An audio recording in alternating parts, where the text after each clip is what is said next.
Hey everyone, and welcome to the Infinite Respawn podcast. I'm Chicken. Griff? I'm Bucket. What's up, guys? What's up? You good over there, Chicken? No, never. No? Okay. No. I also hit my mic, so we're starting out strong. Heck yeah. Okay. Oak's out of town. Whatever. Keep going. Where do we want to start with the news? Because, honestly, this is the most news pieces I think we've had in, like, 2 or 3 months. All right, I first of all, I'm going to start on a little bit of a tangent because I'm mad about it. Okay. I'm going to go ahead and let you guys guess which article am I uber mad about. Which one are you mad about? Probably the Resident Evil one. No, not Hello that Kitty one. Online Adventures. No. The Blizzard one? The Wonder Woman one. Oh, what are you mad about that for? Really? Because it's still years away from release. Okay. And Warner Brothers has done the dumbass thing and patented the Nemesis system and refuses to use it for anything. And the only project that they're putting it in right now is still hyper delayed and doesn't even look like it's anywhere remotely close to being done. Yeah, this like, Wonder Woman game. Yeah, Announced they're in also 21. basing it off.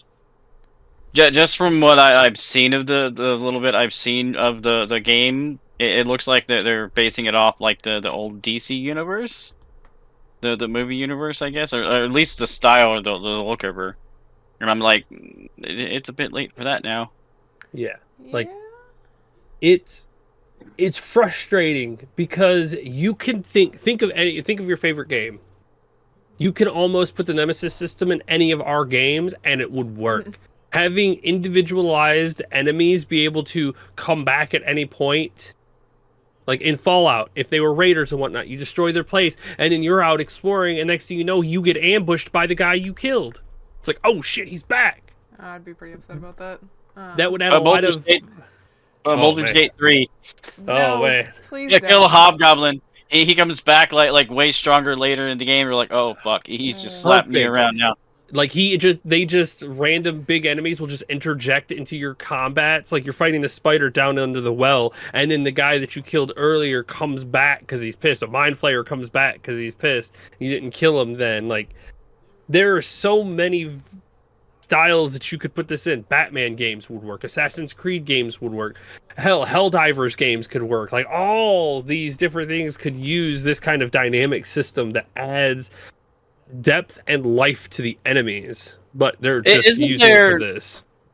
Isn't there rules about like how long a patent lasts though, or like they have to? Some of the patents. They got to keep it.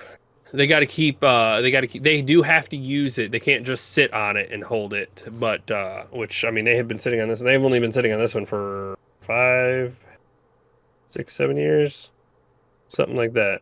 But it's like it's frustrating because Shadow of War and Shadow of Mordor has some of the best enemy scenarios in games that I've had. Being ambushed by some dude that ran away like a coward after like.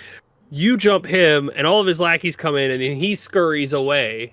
Or you get your ass beaten, you have to scurry away, and then he starts taunting you because you couldn't beat him. And it's like, okay, all right, I remember you. I'm going to make sure I find out where you're at and hunt you down specifically.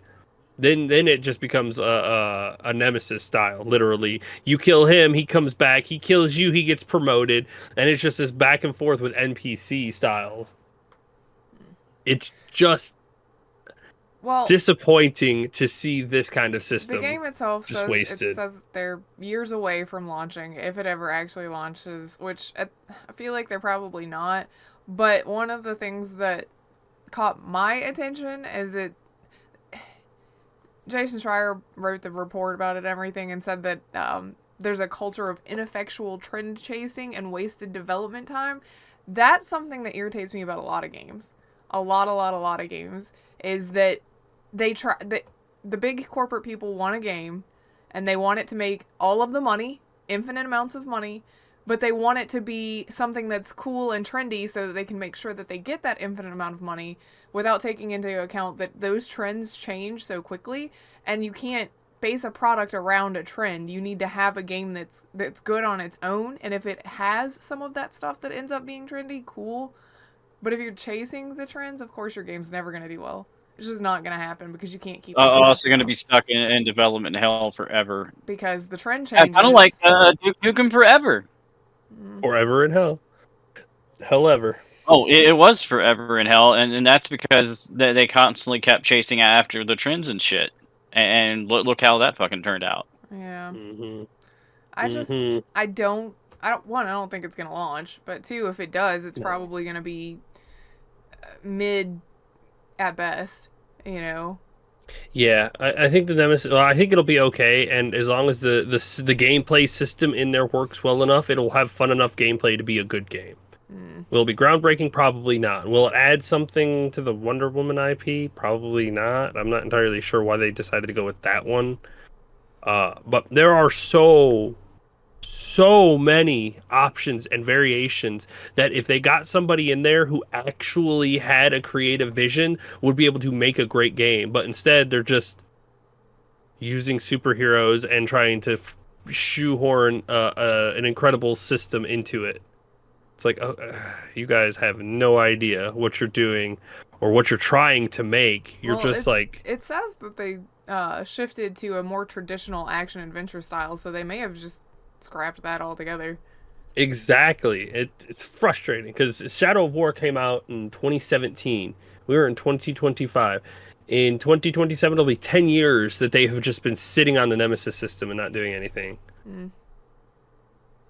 Like, it's frustrating. It's very frustrating because I've been looking forward to this to see what they can do with that, but it's still nowhere near. I like that we talk about how expensive games are and everything, but we have so many of these, like, oh, this game's been in development for 6 years or whatever, and then, well, for in this case, this game's been in development for 4 years, and they've pumped money into it, and they still are years away from the finish line, and may just can it. They canned the Flash game because the Flash movie flopped. I mean, it's the reason games cost so much is because they keep losing money on products that don't launch, so they need to make all of the money on the products that do launch, and so they try too hard without knowing how to make the money. So it's frustrating. Mm-hmm. Everything's Oh, frustrating. yes. All of it. Yeah. This is actually perfect. It leads me into this next article because we want to talk about things like this, and these big companies aren't able to use their efforts properly or whatever, and they spend so much time working on them. Kingdom Come Deliverance 2 Which just is a released. AA game, isn't it? Technically. Yeah. Okay. Well, man, it's being received like a AAA game because of how well, I wonder, an indie studio, Larian Studios makes a AAA game. They're independent game with a lot of money backing, but they're solo owned. An independent studio with AAA money. Kingdom Come Deliverance doesn't have that AAA money. They or what are they? They're called Warhorse Studios.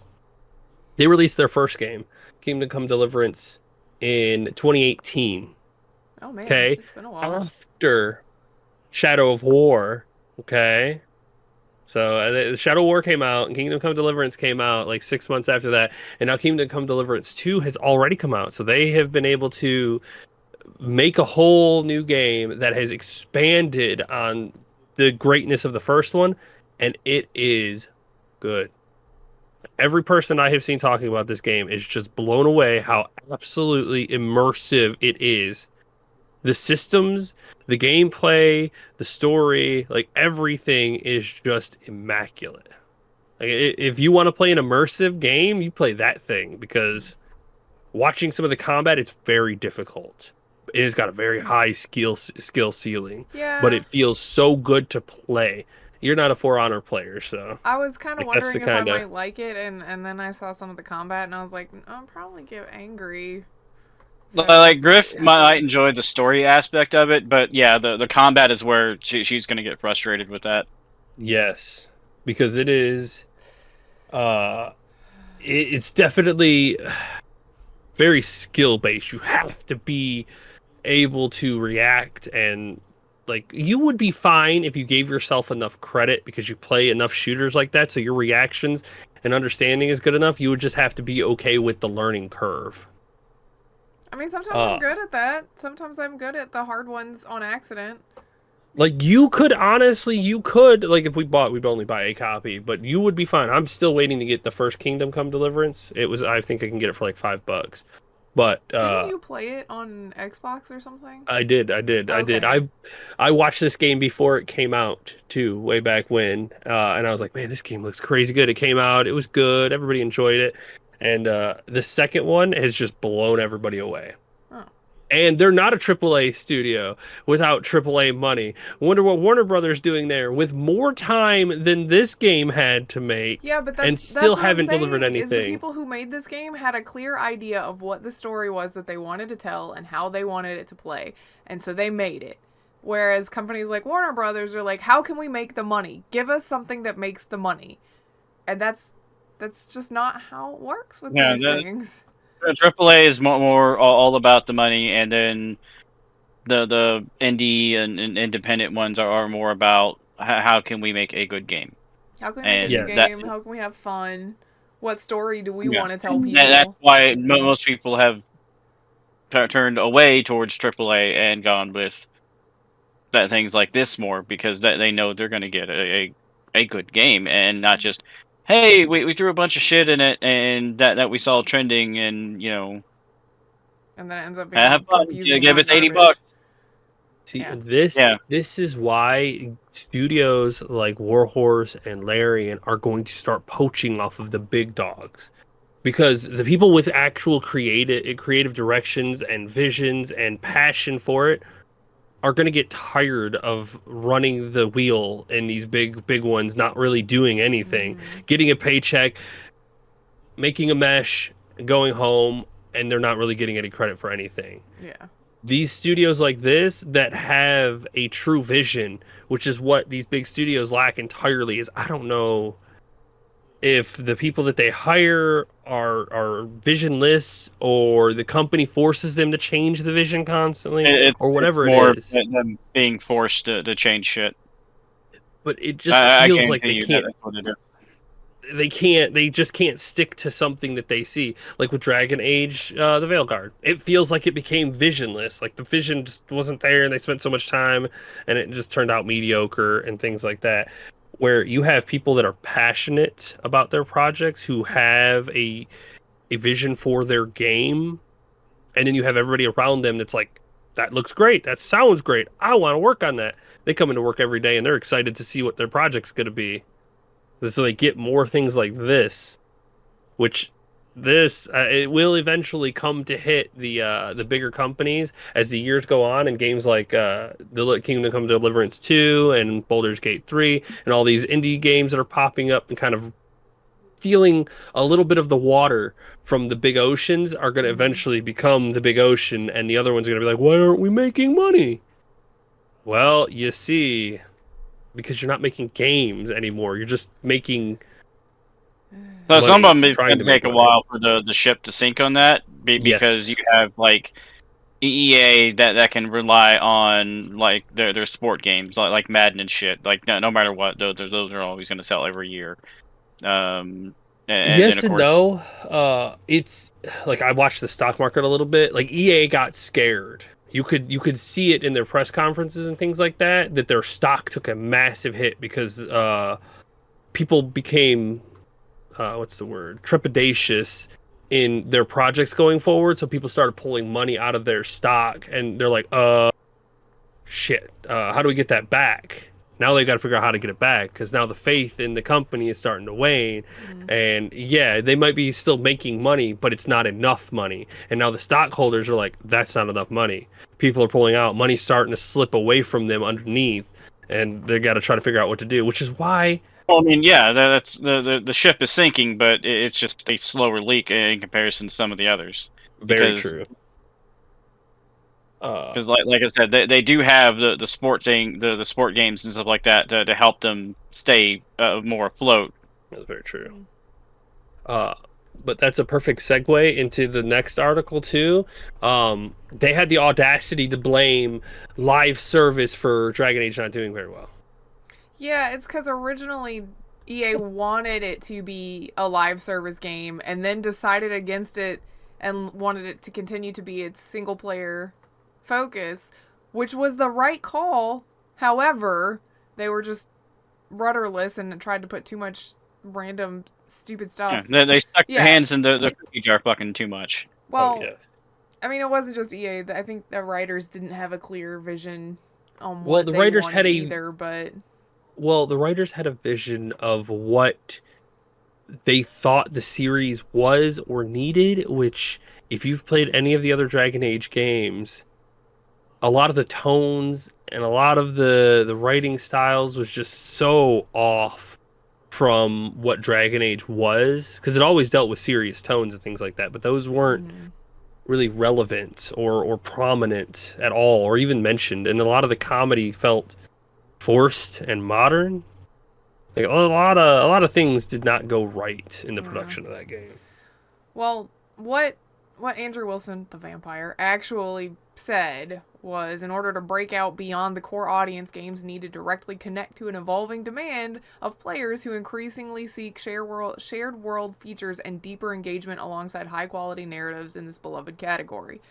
No, nobody wanted Dragon Age. Like, none of the players wanted Dragon Age to be an online experience where we could MMO it up with our buddies. Like, that's not what any Dragon Age fan wanted. The reason it didn't do well is because your story was mid and you tried too hard to force a lot of super forward-thinking concepts, and it would have been fine had you wanted to do that in a way that was thoughtful and actually fit into the game instead of ham-fisted and way too forward.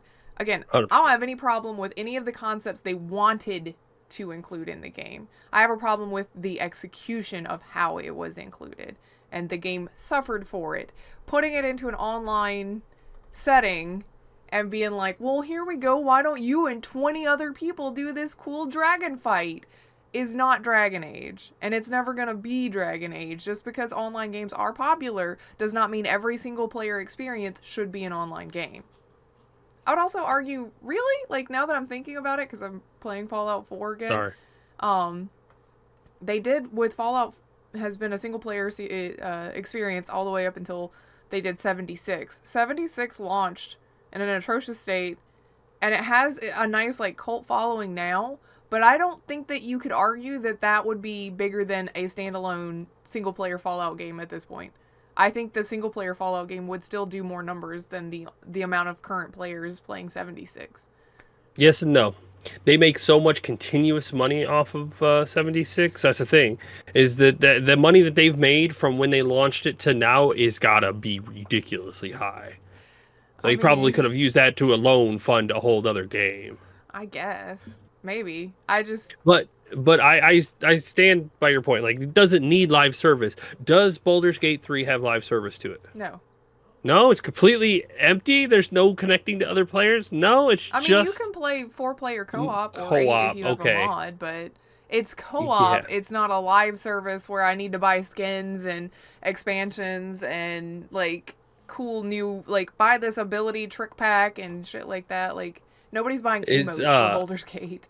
Is Kingdom Come Deliverance a live service game? The answer to that is no. Again, it looks like we have a couple of high-profile, well-received, completely independent single-player games with no live service. And they did really well. Oh, it looks like... And this hurts my heart because I saw it in the article. Anthem was a live service co-op style game that failed because it just didn't do enough to pull people in. I mean, the gameplay was solid. It was. Period. Every time you bring it up, I'm just like, God, I loved the feel of that game, but the execution was so poor. And I think that it's because you don't know your studios well enough. Like, you asked BioWare, a company famous for their single-player, story-driven narratives, to make a live service game, and in the Frostbite, is that their engine? Is that the Frostbite engine? Yeah, in an engine that is hard to work in regularly, but now it has to have a bunch of moving features that are constantly online and theoretically evolving, because that's what live services are supposed to do well, is that they are constantly evolving with their player base. And they couldn't pull it off. I don't see how you thought that they'd be able to do that better in Dragon Age. Like, especially after having lost a lot of the talent that you lost. And I'm not saying that everybody that worked on Veilguard was talentless or a hack or anything like that. I'm certainly not saying that. I'm just saying that the narrative was not put together in a cohesive way that fit in the franchise you were putting it in. I'm sorry. Agree. It didn't. Agree. It did not. And putting that online, not gonna fix it. Wouldn't have made it better, you know? Wouldn't have made it better for you to be like in a cabal of whatever Rook's doing, because you get choices of what faction you came from. So I guess it'd be like in a little main city where all of your networks are working together and everything. Would not have made that story any better. In fact, I think it probably would have only continued to hurt it, because one of the big arguments is Rook doesn't feel like the main character anyway. It feels like you're just there to be a cheerleader for all of your companions and then push the narrative along. You would have felt less important had there been many of you. So What's the word I'm looking for? You have there's a word, agency. You have less agency as the main character, which is to me absolute mind blowing. As the main character, you don't have the agency. It's like, I'm not the main character. I'm just the track. They I'm not the wanted train. to show off the companions too hard, so they inadvertently tried to make them the main characters from the sidelines, and then you were just the cheerleader for them. You're just the track. That's it. You're just the track, and the story drives over you. Okay, that's fun. I feel like they're grasping at anything to complain about why it didn't do well, instead of actually being introspective.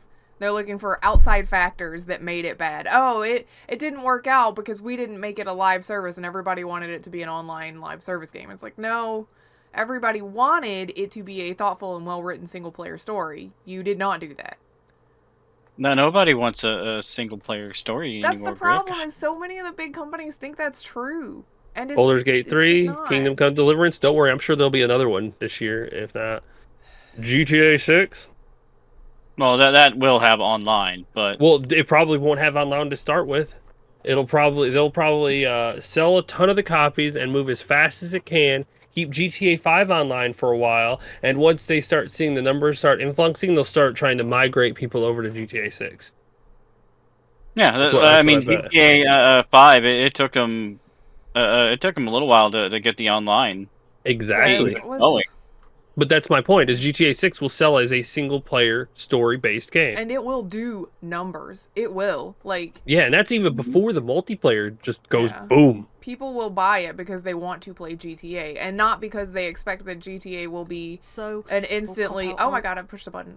Instantly an online service. They're not loading in to play GTA 6 because I want to play GTA 6 online. Everybody's going to load in day one to see what that story is like. Oh yeah, they 100%. I guarantee, the first bit of movement on that game will be about the story, because everybody wants to see what they're gonna do.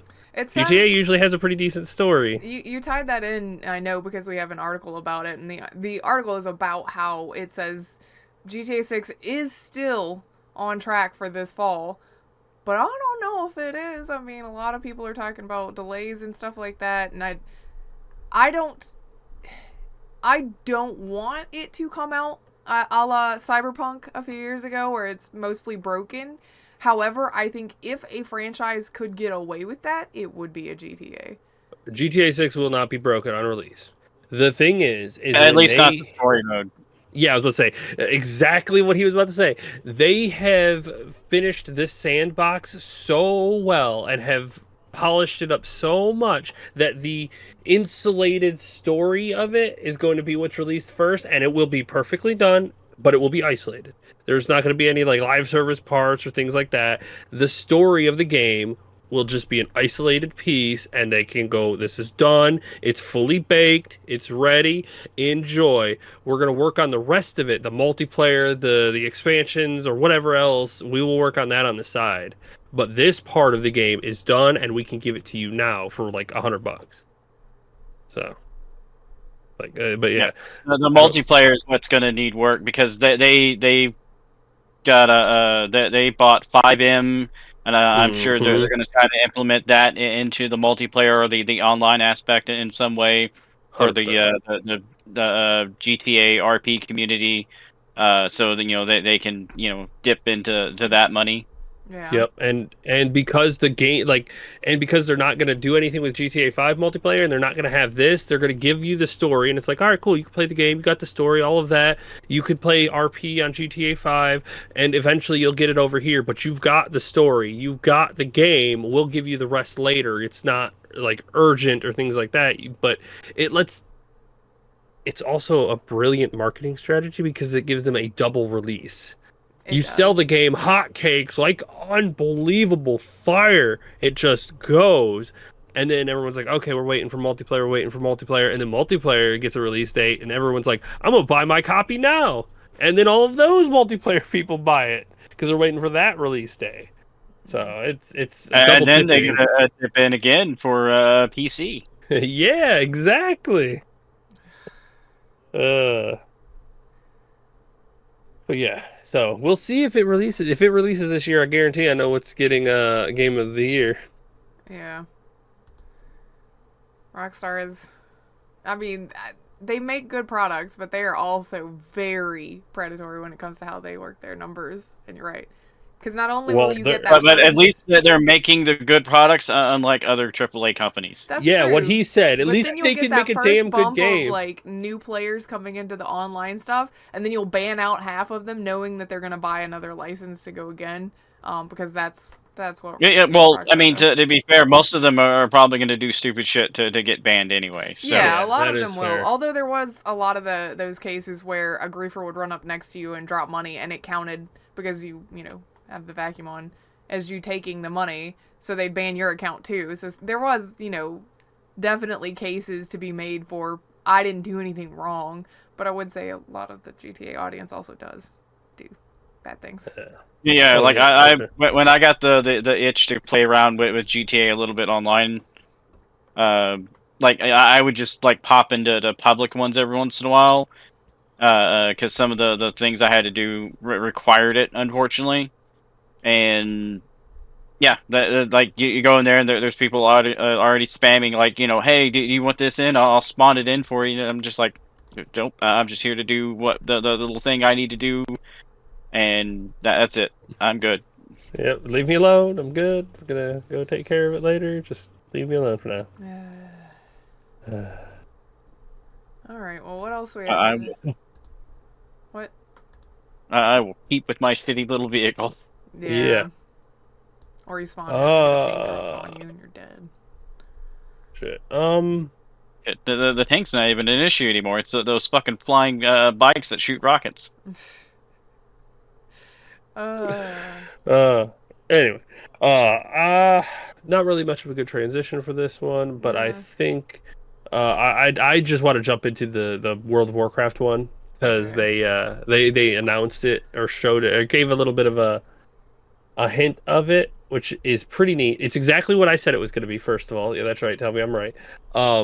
They are doing neighborhoods, 50 plots a neighborhood, public and private, so you can make one with your guildies, or just buy a plot in one of the public neighborhoods, and you get to have random neighbors.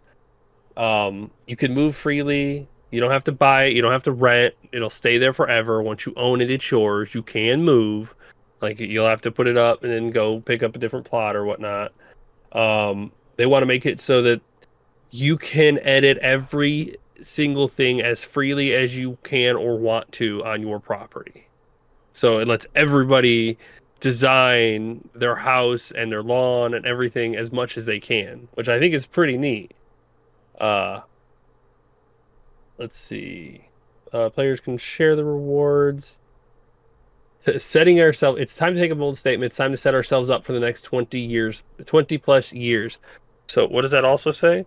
My other idea was that they are going to make these as heritage houses so that when they release World of Warcraft 2, you still get your house, which means you get to keep all of your collectibles that you've gotten throughout the years. And then you'll be able to transfer them over to the new game, which so you're technically not losing everything. You're just moving on. I'm sure that they'll allow you to put like a picture of your camp people, and then you could put it up on the fireplace or whatever, so that your new character from the new game comes into the house and you see a picture of your other characters back in World of Warcraft original, and everyone's like, oh, nostalgic. You can invite friends over and show off all your stuff and collectibles from the last game. So that's my theory. I will see, in the next 10 years or so.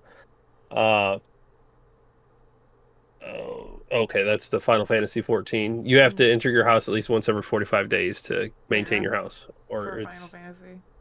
yeah. This one, there's nothing. You just claim your house and that's it. It's just yours forever. Well, I mean, I guess that's nice. Yeah. So they which Blizzard's always kind of been like that. That's why you can turn off your account and turn it back on the regular. You never lose anything. Just log on, get your stuff, and you're good to go. But I knew that they would want a social style to make sure that you weren't alone in your instance. I can What the fuck? I want to be left alone. do your own private neighborhood then. You have Bill, it's going to be you and 49 empty houses. no, that's fine with me. I may have to go like log in to go check that out when it's released. I'm going to log in to check it out when it's released. I want to see what it's like. I'm very interested. I've only seen or been able to interact in like two different housing systems in MMOs, something like that. Yeah, I mean, Rift has one. Rift is a neat one. I like that one. That one's okay. It's isolated, which is I what don't they count didn't want to Rift do. because I couldn't go in the fucking building. Which I don't know what's wrong with yours. I was able to put my house. I was able to just walk into it freely. I'm gonna have to come visit yours. I don't know. Like I bought a house thing. I set it down. It's like, oh, cool. There's a door. I can't Did you go inside actually buy a house, or did you just buy a set piece? It He looked bought like a set piece. I don't know. That's fucking dumb if that's the case. Maybe the thing has to come with a house for you to actually be able to go into it. Because I know the one that I got, you can go into it and go upstairs and decorate everything on the inside. I guess something like that would be a set piece. So if you got the bigger properties, you could set down houses to make it look like you've got a neighborhood. There's not enough fucking room for that though. Some of those plot lands are huge. Some of them are small, but some of them are pretty damn Anyway, big. I'm not counting Rift. But I messed with Lord of the Rings housing, and I messed with Star Wars Galaxy housing, and that's been about it. Are they both isolated styles like Rift? No. No? Okay. No. So they're more public style? Unless they changed it in Lord of the Rings. The last I checked, but both of those were public. Okay. Like especially galaxies, like there were only so many plots of land available on each planet, and you had to basically pay a monthly income upkeep, or yours got removed. To limit it, because there were so many people wanting a house. So like it basically encouraged you to go out and get money, but for some of it was much easier for some of those, like if you were a doctor or some kind of a specialist, like you can basically go cool. Yeah, like because in order to fix like your maximum health bar, sometimes you had to go to a doctor, and that they could charge you for it. It's like, yeah, I can fix this, but you got to give me X amount of credits. Fair enough. But I mean, because they're where's not my universe health insurance? Because they're not combat oriented though. That's how they made their money. Because that entire setup on that MMO was all player based. Like everything you needed, every kind of resource or whatever else, was pretty much a player had to do it. So interesting. Yeah, self-sufficient MMOs are pretty interesting if you can get a community to actually run them properly. Yeah, well, and when I played Galaxies, it seemed to run really well because it was very self-regulating. Because if you try to be a dick and buy all of a certain resource and then resell it, back at higher prices, like the community would let you know, no, that is not cool. No, don't be doing that just to like purposely raise prices on things. Mm-hmm. Yeah. So Shitty moves. Yeah, It seems I'm like a interested lot to of see the what it comments does. though are just people being salty because players have been asking for this like since vanilla probably is when that started being a request, and Blizzard does a lot of yeah. that thing they did with people who wanted the vanilla servers. Oh, you think you want that but you don't. Like, Blizzard, if y'all would just listen, you'd be making way more money. To But be they do stuff fair, like this for when it does start to fall off. They can get people to come back because this. Hey, we're finally implementing that thing you were asking about. You want to come check it out? I do have faith in Blizzard for doing something like this because this is right up their alley. It is uh, community-oriented social style where they want to give you a reason to come back and play because people love the out of the cosmetic and side stuff Mm. that you could do in the game because they've got their whole like dedicated team doing the raids and whatnot, and they know that's not a draw. That ain't a draw. That ain't doing nothing.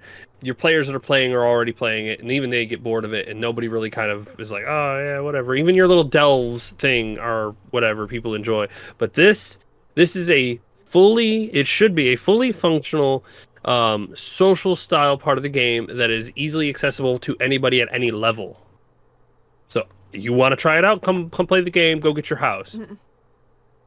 Decorate it. See it. I mean, this picture, if it's even remotely close, being able to like stable your mount, like you pick a mount that you can stable Your into your favorite? house, or if you've got a bigger piece of backyard, building a fence so that you can put your mounts out there and let them roam around so that you can see them, like having a bunch of horses back there, or a couple of the tigers or things like that, and letting them walk around. I think when I Like stopped playing, I had over 300 mounts. Let's see if they all fit in the backyard.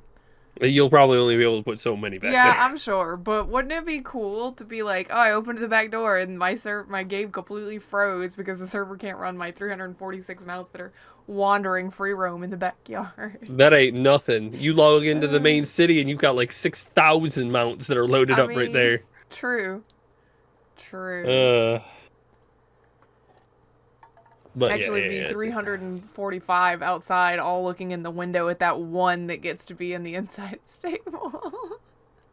But yeah, I'm very Savage. interested. I want to see what it's going to do and what it's going to look like because I will definitely throw my WoW back up to load in and just try it out. I've got a close enough high level character that I can just jump in. I know one of my characters definitely wants a house at this point. I wanted Uh, houses for them back in the day when I played I a lot. know, I know. We're gonna have to make sure we get houses right next to each other, Griff, so we can have extra plots of land. Can my Uh, horses wander in your backyard? You've only got like 3. yeah. I don't have many. All right. But yeah, interesting stuff. Neat. They finally, after 25 years or 20 years, they're finally like, well, maybe we'll do housing now. Maybe we'll finally listen to the Uh, players about those things they liked. yeah. Turns out it's only worked for us every time we actually listened. Jeez. Pretty sure they've got a emergency board where it's like stuff that we should do when the community hates us. Yeah, pretty much. It's like Stuff the that we can let's work build our on. goodwill backboard. It's Yeah. the things players want, and they just pick every once in a while. Yeah. You think you do, but you don't. We do want classic WoW. As it turns Thank you out, for giving us. surprisingly, players actually do kind of want the thing that they said they wanted in I most know, cases. right?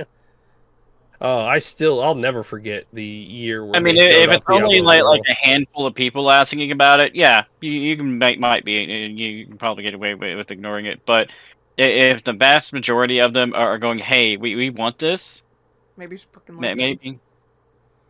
Yeah, yeah. Well, that actually ties into this other article. Resident Evil multiplayer is shutting down by Capcom. It's the Resident Evil Reverse one. That is not something that the community has wanted. A PvP style Resident Evil game. It's like, no, Capcom, we don't want a PvP style Resident Evil game. Give us Outbreak style where we have to solve puzzles and missions and things like that as a co-op game. Basically, a co-op Not Resident Evil. Yes, a co-op Resident Evil. Well, a session-based co-op Resident Evil.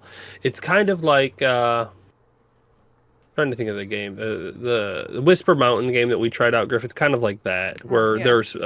there's a puzzle somewhere that leads to the end of it, and you have to search the whole area, find keys that unlock different doors, and those doors have different keys or different pieces of the puzzle, and you got to find ammo and whatnot, try to fight your way through and solve the puzzle. Like that would be fun in the Resident Evil engine.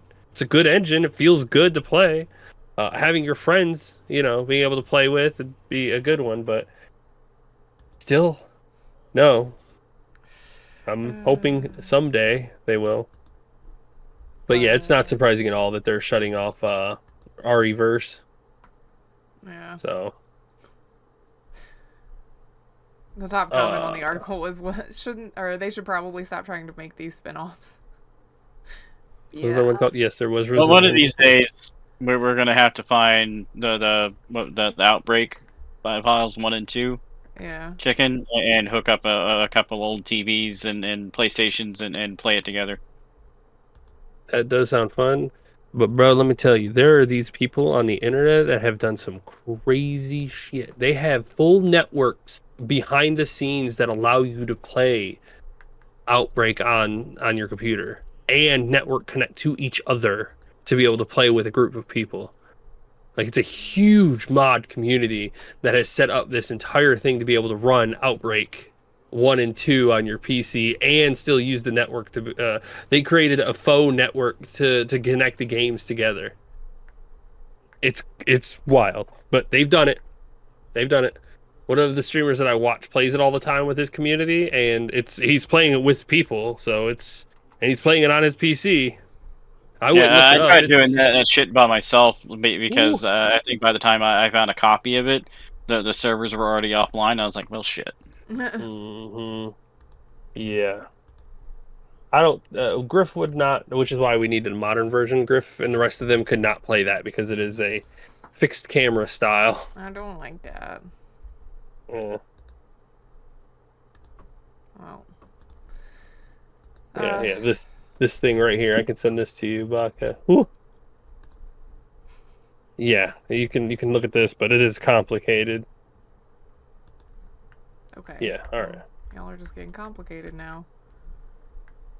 I mean, we generally do. Yeah. It's a hell of a thing to make work. I would just rather Capcom release one for me and do it for me that way.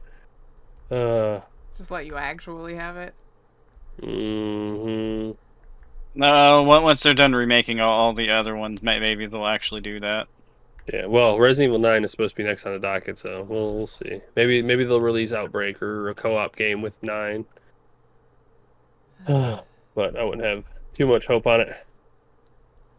What else we got? Well, Meow. I guess taking things down. Steam has added another feature that we love. And no, it's not removing old as early access games. Now they've got a little note at the top right underneath where it says it's in early access that tells you how long ago the last time the game was updated. That's nice. Yes. So when I open up a page now and I look at an early access thing, if I don't see that, you're good to go. If I see that, I'm double checking to see if this game is even worth committing to, because if you haven't done anything with it in 7 years, not worth it. Not worth it. One of the comments, and I hope that this is something that they've considered, is I wonder if they'll provide a minimum requirement in terms of update to prevent people from just updating the font on the credits and counting that as a patch to get the message taken off the thing. So like, how big of an update does it have to be to qualify to remove that? Because I do see people that just want to try to make quick money doing stuff like that. Like every 3 months they're like, oh, okay, it's time for me to change the color from green to red again on this specific thing on the map. But that's the point. That's the point of Steam. Steam gives you the tools to make your decision. If it says that it's not updated, then you go and look at what they've been updating. It should have been updated, right? If that little warning is not there, that means they've been doing updates. Yeah. You go down to the patch notes, because all patch notes have to be pushed out so that Steam knows what you've done and the community knows what you're done. You go through there and there's nothing there. You're like, this seems sus. And then you scroll down to the comments down below and everyone's like, this game is dead. All they're doing is updating the font. Steam gives you enough tools for you to critically think, research. It feels like with that, like we're adding a sticker thing, there should be a modifier for Steam to have to keep up with it on their end, or else that sticker is useless. This is also the first iteration. You see how many times they've adjusted and added to their Steam reviews over the years? Well, I mean, I'm not saying that they're not gonna. I'm just saying I wonder if there is, an actual criteria that it has to meet to count as an update for that sticker specifically. Probably. If I had to guess, there's something on the back end. If not, I'm sure that they'll make something, because all it takes is for one or two people to start abusing it, and Steam's going to be like, well, now we're going to adjust this. Yeah. Because, I mean, that's what a large portion of the comments on the article are talking about, is like, it's not going to take much for people to kind of start trying to circumvent that and things. And so it's like, well, why have the feature if it's not actually doing the thing it's supposed to do? So yes. Well, I mean, that's the initial thought of them to try to combat one thing, but if they see people are doing things to abuse it, I mean, I have the confidence that Steam will go through and change the rulings and things like that on it to go, no, you can't do this shit. Yeah. Yeah. Yeah, we're going to have confidence in somebody at Steam. Yeah, definitely. Oh, fun stuff. All right. Last two articles? Sure. They're both and they're Nintendo. About Nintendo. First of all, well, let's just do the simple one first. Nintendo announces the Nintendo Switch 2 Direct. It's going to be April 2nd at 2 p.m. UK time, which I think is 8 p.m. our time. If you need to do conversion, just go 2 p.m. UK time, and it'll adjust for yours, so you know when it is. That's like no, it's not p.m. It's not 8 6 a.m. Sorry, 6 a.m. I was like, or 8 a.m. Damn it. Look, Chicken doesn't even know what numbers are anymore. It's 6 hours back, or it's we're 6 hours back from them. 5 to 6 hours difference from where we are currently. Yes. So it's 3 o'clock right now. It's 9 o'clock for them. 9 p.m. So it'll be 14 p.m. for them, and then 8 a.m. for us. All right.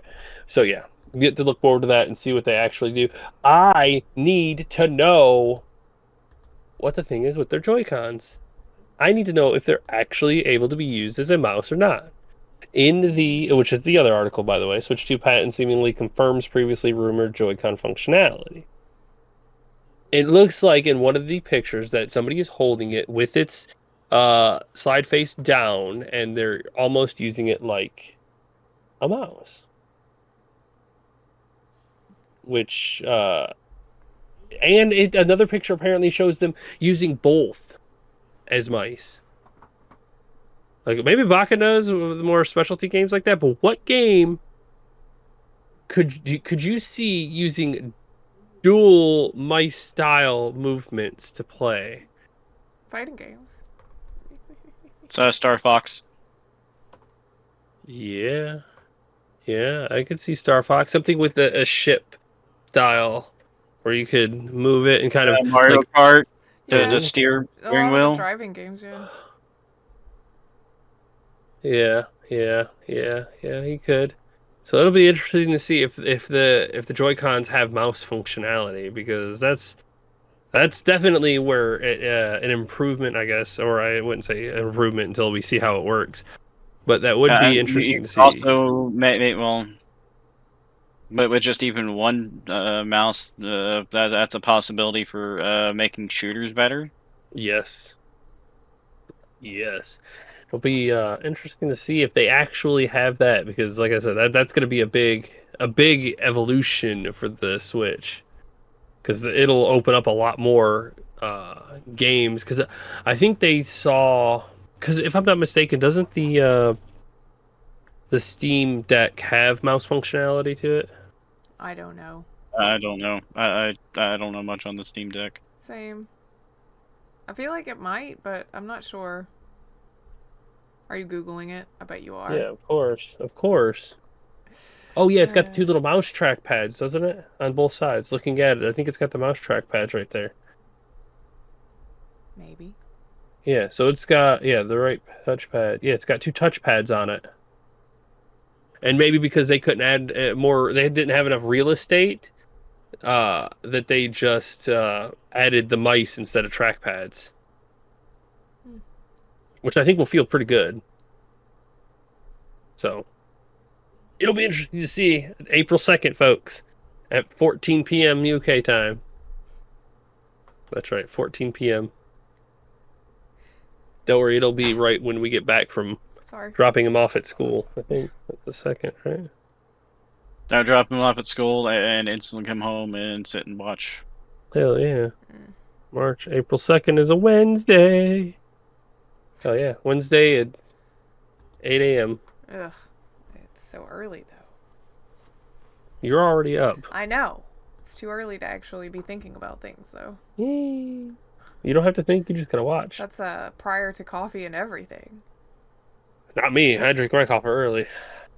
Get it out of the way. All right, anyway, but that's the Switch stuff. That's all the news. Congratulations. Hey, we made it through the news in 50 minutes or so ish. Yeah. 45 at the latest. At the latest? Yeah. Yeah. We did it. Yeah, all right. And that's the most news we've had in months. I know, it was good news. Or it was a good set of articles. Yeah. I wouldn't say it was all good news per se, but it was a good amount of news there. It was good articles. Good articles. No, it's really not. Because EA leaning into No, I didn't say good. Service. I didn't say good information in the articles, but they were just good articles. I do wonder what that means for Mass Effect, though. Now that I think about it, oh, it's gonna be a live service game. It's gonna be terrible. Mm-hmm. Nobody wants to play this single player. Everybody wants an online space shooter. Let's try Anthem again. Only you and your 4 squad people can go, and now your squad will be the only NPC you have will be Liara, and then I don't know. And actually, you're the side character because Liara is the main character. Yes, now that I've said that out loud, I really do think that Liara is going to be your main hub that you have to deal with because she's the shadow broker. And then it's going to be you and 4 players that are going to have to... Oh, no. Or 3 players. It's going to be awful. I bet it's 4. I bet it's a party of 4. Oh, God, I just made it worse in my head. Please don't be that. They're like, you know what would have made Andromeda better? If we had had it all be people. Get rid of that party banter that people actually like. Get rid of all the single player stuff that people actually like. And make it this. Make it this. Oh no. I don't like it. I say that as the Dragon Age, not Dragon Age. Mass Effect is a game that or a series that I'm casually playing right now again, so I don't like it. I don't like the idea that it would be an online thing. Yeah, well, you're gonna have to get used to it or not buy it. I know. Well, I mean, we see what I did about Dragon Age. I still don't own that game. One day when it goes on deep cut sale, which probably won't be too long from now because it didn't do well enough and they want some money from it, I might pick it up and check it out, but I'm definitely not looking forward to it.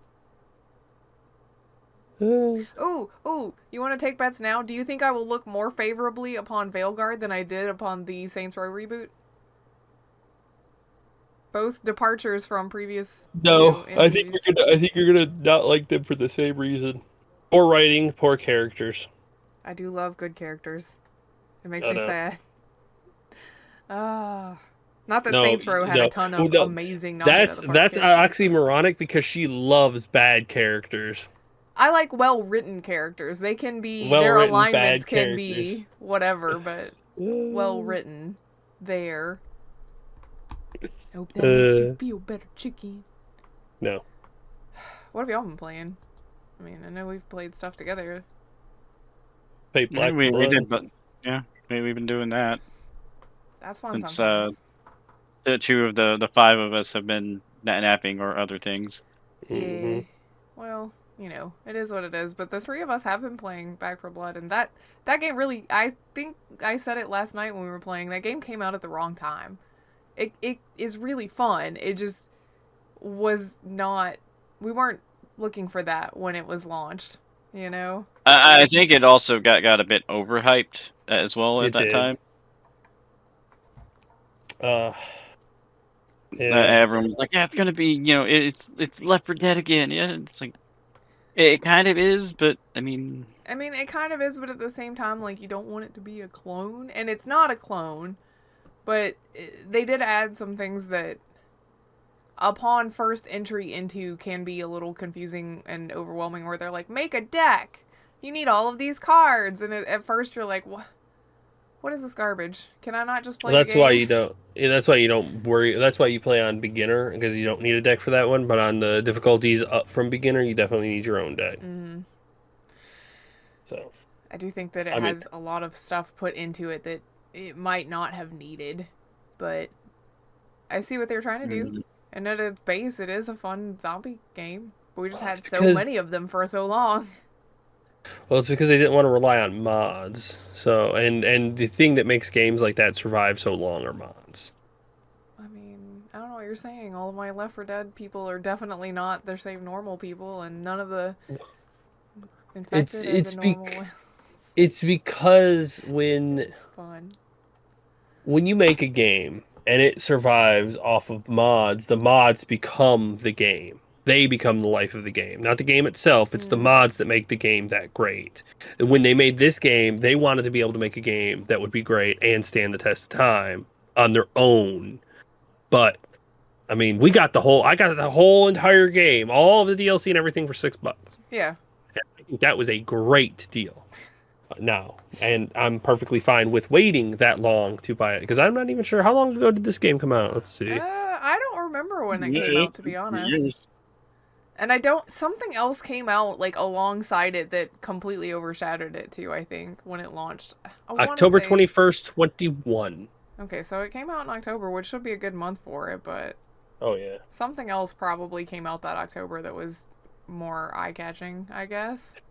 maybe I'm gonna look it up You do because I that. can. I'm just trying Let's to figure out see. why we didn't adopt early. I think we played it on Game Pass too, which again that's you can make the argument whether or not that hurts or helps games. There are a lot of games that we have played in our group on Game Pass that we did not later purchase. So, Yeah, I don't know. Yeah, they were fun to kind of go through and play through once, and then it's like, all right, I'm done. Yeah. yeah. That's why I like. I like Game Passes. I can run through those games once and be happy. And I mean, there Don't are have to some buy games them. I've played on Game Pass that I do fully intend to purchase. Otherwise, I just haven't gotten around to yet. Like, Superliminal, I think is what it was called. That one's one that I want to play again because it was fun. Um, then I played it on Game Pass. Unpacking, things like that. Hmm. I don't know if Moving Out is one that I would commit for us to buy as a group. But it was fun on No. Game Pass. Yeah, but I don't know if I'd buy that one. Yeah. It was fun enough, but not really like that. Oh, Did you what find else have out you played, Griff? what else Oh I yeah, I played? looked. There wasn't anything. Oh, well, I don't know why we didn't jump on more readily. I don't know. Well, because we didn't want to pay $60 for it because we weren't super interested in it. Mm, I guess that's true. I just meant like people in general, because it didn't do. They sold a lot and they definitely moved product, but it wasn't because You don't think? zombies at that point are overdone, which I don't Yeah. agree with. But general feeling is that zombies are overdone. I like me a good zombie game. Yeah, I like a good zombie game now and then. Um, and we tried to play Left 4 Dead, but it kept crashing out. Which could be mods, could just be the age of the game. I don't know. There'd be a lot of different We problems. always struggle trying to play that game as a group because it just something happens and somebody loses connection every time. Without fail. What else? I mean, Mass Effect, Fallout. Rivals. We've been playing Marvel Rivals off and on regularly. It's our shooter. It's our Yeah. go-to shooter. It's definitely scratching that itch pretty well. That good old Overwatch itch that died when fucking Activision stuck their hands in it too much. Well, Blizzard didn't do themselves many favors with that one either, though. So that one kind of is what it is on that. But yes, Marvel has been, and I don't feel bad about like not putting time into it because it's free to play, so I don't feel like I am obligated to play it, which is also nice. I don't like that. I gotta play today because I spent the money on this, and now we gotta make sure we get our money's worth out of it. That's kind of been a nice chill for it. That's why I think people like this style of game because. Go ahead. I just kind of wish they'd optimize their shaders and shit. Oh yeah, loading in takes forever. Especially for him. I don't know why it takes him forever. I put mine on my solid state. That is like the only well mine's are nothing but solid states. Yeah. And try it on a different solid state. That is the only game that does that for the loading process. Everything else like boots up really quickly. But that game, it's like no, I'm gonna take 20 minutes. You gotta load up. You gotta load up and then go do something. Yeah, I mean, I have games that I do that with too, but your shaders. I mean, that's kind of what I do. Well, Ollie it's like, hey, we may play this. I'm gonna go ahead and load it up. Ollie mentioned that too, though. Last week or something, where he asked if that was normal. I mean, yeah, it's just weird. I don't know why it takes so long, but it does. Silent Hill was the same way. My Silent Hill loaded up faster than the Rivals does for me, though. Really, my Rivals and Silent Hill load up about the same now. But they both have to do the optimizing shaders at the very beginning. But they were both. It doesn't take.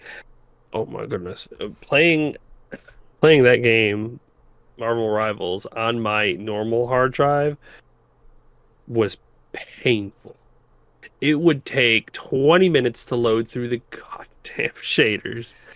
Then once I got into a game, I would get through like the first full team fight and maybe like running back before I could ever see my character, before anything would even load in. Like I was running blind. I could hear everything and kind of see particle effects, but there was no characters anywhere. I couldn't see anything. That's it was rough. awful. You just guessing. Yeah. Then I put it on my solid state drive. It goes, whoop, all right, done. And then when I load in, I see my character right away. I was like, oh, hallelujah. Oh, my God, it makes this game so playable now. Because I couldn't do it before. That's like extra hard mode. You're making it hard for Trust no me. reason. That's why when I was playing Luna, I would just do my little clap thing and just start spraying in every direction, hoping I heal or hit something. One of these is bound to land. It goes through everything, so I heal and hurt. So I just straight line through everything I could. Oh, God. That is a fun game though. So if you're looking for a shooter that you just want to be able to hop out of, low commitment, that one that's free. Why not? Other than that, I mean, Chicken's mad because I've been playing Supermarket by myself, and he's like, "Oh, you take so long." Talking about cat. She wants to bring this up, so we're gonna go ahead and bring this up. I wasn't gonna say anything, but she wants to bring this up. All right, her and Kat are terrible when it comes to setting up to play games. I think it was last night on a birthday night. She decided for some reason to go ahead and load it up and start playing. Around. Literally, that's no fine. One. Everyone was offline except for Kat and you. That's fine. You started playing at like 7:24 or something like that. She didn't finish until like 7:48 or something like that. After we were all waiting on her, all she has to do is Alt F4 out of that bastard. Be like, done.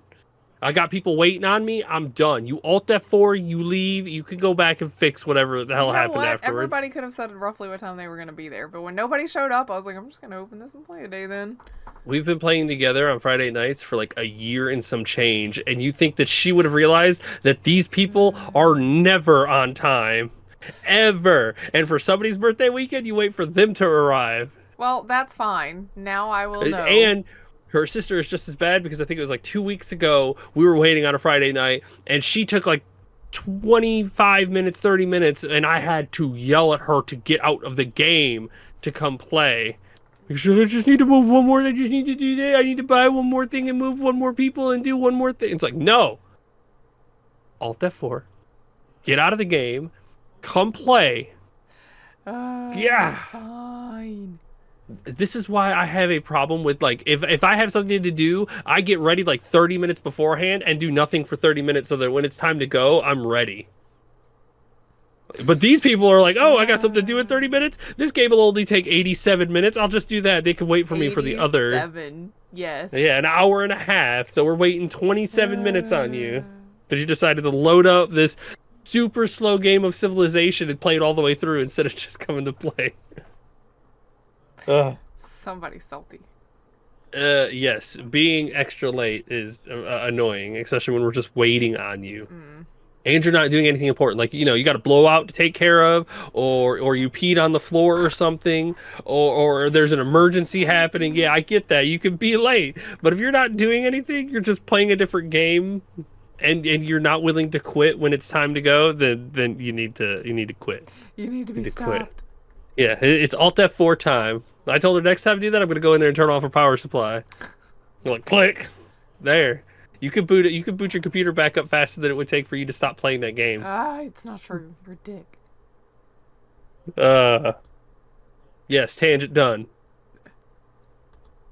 She brought it up. Yeah. She brought it up. Whatever. Oh. I wasn't going to say nothing. I brought it up so that you could rant. Me. We've also played a bit of tabletop too. Yes, we've been Hitting playing the tabletop. The Unstable Unicorns game on that. Red made us play the game of life the other night. I blew through life.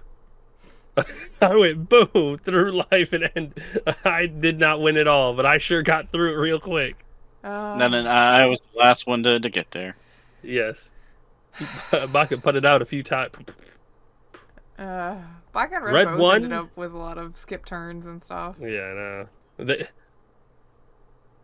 Okay. Everybody's played a lot of games, and everyone's like, oh, this is all scripted and whatnot, but I swear to everything and every power there is out there, that game of life was scripted. I would point out a point, and then everybody would hit it. Like the house insurance one, I hit it first, and I did not have house insurance. From that point on, everybody behind me bought house insurance and then landed on it. Tell me. I didn't buy house insurance. Did. You did because I gave it to you in one bundle. I was like, just give me 50 that pays for your house and the insurance on it. And you're like, okay, that works. Oh, well, I didn't land on the house insurance thing. I didn't have to do anything with it. So I bought it, but I didn't use it. Well, okay, the other 3 people and me landed on it. Me, Cat, and Red all landed on it afterwards. Yeah. And don't worry, I traded salary cards early with Griff because she had the 100 and I had the 20. And then she got it back later on after I was already done with it. Yeah. Screw you, man. Screw you. The story of life. I was a superstar making only 20 grand. Okay? Yeah. I was a superstar that was only making 20 grand. And then I swapped salaries with her and ended up making 100 grand because I exposed the bad cop. So she lost her job and started making less. And then I went to night school and became a teacher making 100 grand. And then I retired and she got a promotion again and got her 100 grand back. And I just, did some substitute teaching and whatnot and just coasted to the end of retirement. It was brilliant. It was great storytelling. Sometimes it's fun to play board games with your friends, like old school board games. We also found out that game's been around since like the 1800s. Yeah. So the original Game of Life came out in the 1800s. To be fair, I think the original Game of Life that would have been. What the what? Like the money you got. I wonder what the amounts of would have been. About like $10. Yeah, like $10,000. Not much. Good stuff. Yeah. Good stuff. And then this coming weekend is Red's birthday weekend, so we'll have to see what he wants to play. So many February birthdays. So many. There are 5 in a row. Yep. No, 4 in a row. 4 in a row. Well, Centuries is in January, January, right. so it was Century. It's 5 in a row. Me and then Snitty, and then Red, and then Oak ends up at the end of the month, and then we're done with birthdays for a little bit. I think the next one is Cat's birthday in July. Yep. So. Yep, because then it's July, September, October. Yeah. And that's it. And that's it. And then a break, and then it starts all over again. Yep. Yeah, no, February comes again. We front load the year with all the birthdays. Oh, man. Yes. Oh, let's see. I've also started playing Outward. Are you gonna play that with Baka, or are you like? I know he downloaded. It's a filler game. It's a filler game. Whenever you're out for the night, nobody else is around, I'll play it with him. I went through the tutorial earlier. What you think? You can tell me live review. I mean, it's kind of interesting so far, but okay, it's a fully free game. Do whatever you want, however you want. Just to give you the origins of the start, shipwreck kills all the people. You're one of the survivors. You owe a lot of money. Your lighthouse is going to get taken away from you if you don't make 150 silver in the first 5 days. And the people literally go, "You owe us this money." But if you don't want to pay it, just get the fuck out and don't ever come back. You can leave and never come back. You could just leave the town, go do your own thing, live off the land, scavenge, go to a different town, or do whatever. I imagine that's a little more difficult, though. Oh, yeah. You're not beholden to anything or anybody. You just leave and start out on your own. Weird. But you have to camp. You have to make sure you sleep, make meds, and heal yourself. Water. You got to drink fresh water. Like it's got a lot of survival, a lot of deep survival elements. I wonder what happens if you do manage to get the money to keep your lighthouse. You can make that like a home base. Yep, It is your house. It's what I did. I did something different and got a voucher, which gave me enough credit to keep the lighthouse. And it's your lighthouse. It comes with crafting stations, a bed upstairs. It's 2 beds upstairs in case you're playing co-op, and a chest to keep all your stuff in. And then there's a different story arc that goes along with if you keep your lighthouse. The lady wants you to become her kin because her child left to go become a paladin somewhere super far away. They tell you how to find her too. Like you can go join their faction later on in the game, like exploring the overworlds and things. Like it's a huge game, and there's so much freedom to kind of do whatever you want. What I do is I load up my backpack. 'Cause you gotta have a backpack. You can't fight with your backpack on. You'll learn. You will learn. You have to drop your backpack every time you get into a fight. It's a quick button. You just hit B and he throws it off, and then you can get into your fight. Because if you roll with your backpack on, it damages everything inside the backpack. So all durability goes down of the stuff in your backpack. So you drop it before you start fighting. But yeah, I load up and then I'll go out for the day and scavenge materials, farm some animals, go down to the beach or try to do different things. And then when it's getting later or my stamina of taking hits, you can head back home, sell the stuff, craft some new stuff. And if you die, depending on where you die, the story changes. I ended up in prison at one point. I got taken as a slave and forced to work in the mines for like 3 days. To make enough money, do side missions inside the prison so that I can make money to escape. There's a lot of neat little things inside this game. I've been watching this one for years, and it finally went on a good enough sale that I was like, fuck it, I'm gonna buy it. I want to see it. So, I'm enjoying it so far. I'm very interested in playing it with Baka. So we'll see how that goes. I'm gonna kill everything. Oh, you know what? Go for it. Chicken. We've been playing The Last of Us, and we didn't get a chance to talk about that. Yes, we have been playing The Last of Us. I don't want to talk spoilers about it. The show's about to come out. Yeah, the show is about to come out. We won't spoil it, but let me tell you, Chicken and I have discovered that we're very unhappy with the ideology behind some of this, kill everybody mentality, and how cyclic it is. And I mean, maybe that's part of the idea is, the circle of violence just continues to, perpetuate and continue on and on and on because this bad choice makes this bad choice makes this bad choice. But I have a feeling that seeing from what I've seen and from what I've read and the spoilers I've avoided and whatnot, it really feels like this game is going to be more of a circle than we both want. Which is just, Yeah. So far, right now, our thoughts on it are pretty much like, this is a game about bad choices making more bad choices. That's all it is, and it's not particularly surprising. Also, I think some of the stuff is done for shock value, but it feels unrewarding at this point. Yeah, like I gotta say, what's the word I'm looking for? The flow of the game feels so weird. Yeah, Chicken doesn't like the pacing because you'll have these parts where it's like, all right, everything's happening and we need to pay attention, and then you have like these long stretches that it just kind of meander, which is kind of life. And I wonder if they wrote it that way to be like, oh look, sometimes it is just exposition and boring and But chit chat that and takes impact away. Like when you have a climactic moment, you have to be able to seize that moment and carry it through the story, or at least carry it through sections. When you do these peaceful times into a climactic moment, you cannot drop it off of a cliff and come straight back down, because that takes I feel like the some of the emphasis of that quiet was. stuff has dragged on a little more than I wanted it to, It's because it but felt like that because of how high that high was, where it was like, oh my God, that's intense. And then we're down here and we're like waiting for something else to happen. And you're just sitting here and waiting. And you're like, this is just dragging on too much. I don't know why. Like, I need to keep doing this. There's no like emphasis, no build up again. It just feels like we're in a valley where we're just waiting for something to happen. yeah. And that's okay when you're in between. Like in the first game, you had high peaks and then you would go through these valleys and they were fine because you were waiting to get to that next section.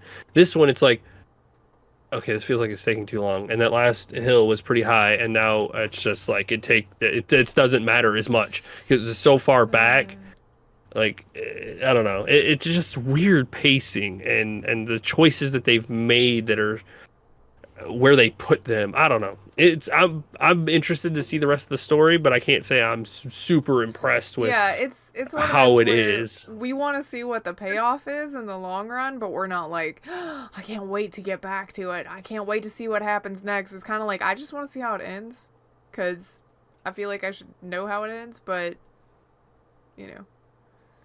Ollie, if you want more specifics than that, there is that spoiler channel in Chicken's Discord. You can hit us up in there and ask where we're at if you want to talk about it. But yeah, he's right. We're trying to be somewhat ambiguous considering the second season of the show is nearly upon us. Yeah, so We've had a lot of debates about it though. yeah, it's definitely a game. Yeah. Definitely a game. We'll see how that goes. Anything else, Baka? You have anything that you've been playing over there by yourself, or you just been busy? Other than fucking around on a little bit here and there on WoW and what was playing around with Conan a bit on that new map. Oh yeah, that's right. Made myself a little house. That's a tower. Right. Nice. You and your towers. Mm-hmm.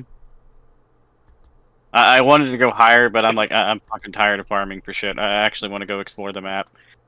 Just know that if you ever play a game that has building in it with Baka, he's probably going to go off somewhere and try to build a tower. Probably. He didn't do it in the 7 days, though. As far because, as you know. Well, part of that is also because the building options, like I couldn't find a way to do the circle tower thing. It would have to be like an actual square, and I was like, To be fair, Kat tried to do that too. She was struggling trying to find round corners to make it look more of a circle. Yeah. That's why. He didn't want to make a box, he wanted to make a tower. Yeah, I wanted to make a wizard tower, damn it. A wizard box. Wizard box. Here's my wizard box. Say that it's a wizard tower, and that you use magic to make my wizard tower is round, not cubed. Thank you very much. Wizard tower, wizard cubed. This is my wizard cube that I live in, on the 67th floor. It's in the shape of my staff. Yeah, the dimension cube. Oh yeah. Anything else? No? Okay, cool. No, that's it for me. The end of the show. then thanks for hanging out. And none of us really do social media anymore because we're old people now. So join Discord. It's down below, I promise. Any other appropriate links are down below or wherever the description of it is. I don't know. Some people put it on the side. It's weird. So wherever you're watching this, just look for the description, and that's where all of our links are. So you can find us there. Yeah, that's it. I'm leaving now. Thanks. I'm Griff. I'm Chicken. Bucket. Bye. Bye.